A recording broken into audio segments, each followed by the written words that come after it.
The machines whispered, steady, mechanical, lifeless. I stood by her hospital bed, staring at a girl who used to chase sunlight through the yard, my niece, Lily. Now her face was pale, lips faintly parted, chest rising only because the machines forced it to. The doctor's voice still echoed in my mind. She'll never wake up. Her mother, Claire, didn't cry.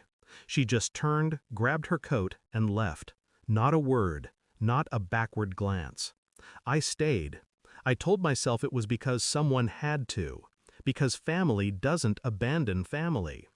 But part of me stayed because I couldn't understand how a mother could walk away that easily. I reached for Lily's hand. It was small, cold, limp. That's when it happened.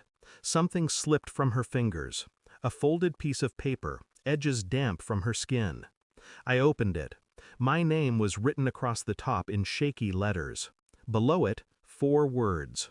Words that cracked something inside me. Uncle, she hurt me. At first, I refused to believe it. Claire was her mother, my brother's wife, the one who smiled through every family dinner, who spoke in soft tones and never raised her voice. She was grieving, I told myself. Shock does strange things to people. But the words wouldn't leave me alone. She hurt me. I remembered the bruises I once noticed on Lily's wrist, small, fading, the kind you convince yourself are from a fall. I remembered the fear in her eyes when Claire entered the room. I never questioned it. I never asked. Now, standing there, I realized the truth had been right in front of me, quiet, terrified, and begging to be seen. Still, I needed proof. I needed to be certain before I destroyed what was left of our family.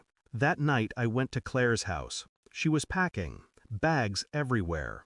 Her eyes red, her expression empty. "She's gone," she said flatly. "There's nothing left to stay for." Her tone wasn't grief, it was relief. I said nothing, just nodded and left. But inside, something cold began to take shape. A quiet, methodical rage. Over the next few days, I began to piece it together. I went through Lily's drawings, crayon sketches taped to her bedroom wall. One stood out, a woman with dark hair and angry red hands standing over a crying child. The woman's face was scribbled out. I visited her school, asked questions carefully. The teacher's hesitation said more than her words. Lily was sensitive, she said. She started flinching when adults raised their voices. Then I checked the hospital reports. Broken arm, 2 years ago. A fall, they said. Bruised ribs, 6 months later. Fell off her bike. Except Lily never owned one. Every document led back to Claire. Every lie signed with her perfect, delicate handwriting. I started recording everything. Statements, times, witnesses. I knew how this worked. The system fails the silent ones, and I wouldn't let it fail her again. Still, I didn't tell anyone. Not yet. I needed one final piece. I visited the hospital again, sat by Lily's bed, staring at that small hand resting against the sheet. "I know," I whispered, "and I'll make her know I know." For the first time, her fingers twitched. Barely, but enough. Enough to tell me she heard. 2 days later, I called Claire. Told her I wanted to see her. "One last time," I said. "For closure." She agreed. We met at the house she'd once shared with my brother. The air smelled of dust and old perfume. She poured wine, smiled. "Still playing the hero, are you?" she asked. "You always did like fixing broken things." I handed her an envelope. "What's this?" "Hospital records, photos, witness statements." I paused. Proof. Her smile faltered. "I know what you did to her, Claire." The silence that followed was suffocating.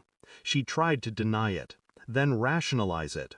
She was difficult. She lied. She was 6. My voice didn't rise. It didn't need to. She broke then, collapsed into herself, tears staining her perfect mask. "Please," she whispered, "you can't." "I already have," I said. "The authorities have everything." Her eyes widened. Yes.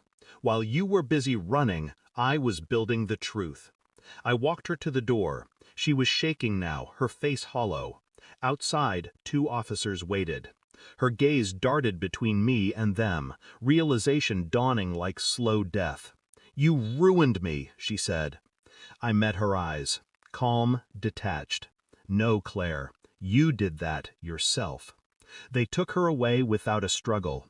Her voice echoed down the hall, a blend of rage and fear and something almost inhuman. When the door shut, I felt nothing, just silence. Cold, absolute silence. Lily's heart monitor still beeps in that same steady rhythm. The doctors say there's no change. But I sit there anyway, reading to her, talking, because I know what she heard that night, and I know she's waiting to hear it again. That it's over, that the monster is gone. Sometimes I imagine her opening her eyes, just for a second, to see that the world finally made sense again. But whether she wakes or not, it doesn't matter, because justice doesn't need witnesses, only truth. And in that sterile, humming room, I finally whisper it back to her. It's done, Lily. She can't hurt you anymore.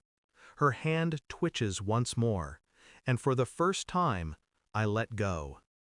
Thanks for watching. Don't forget to like, share, and comment. Subscribe now to Cheating Stories Insight World for more amazing stories.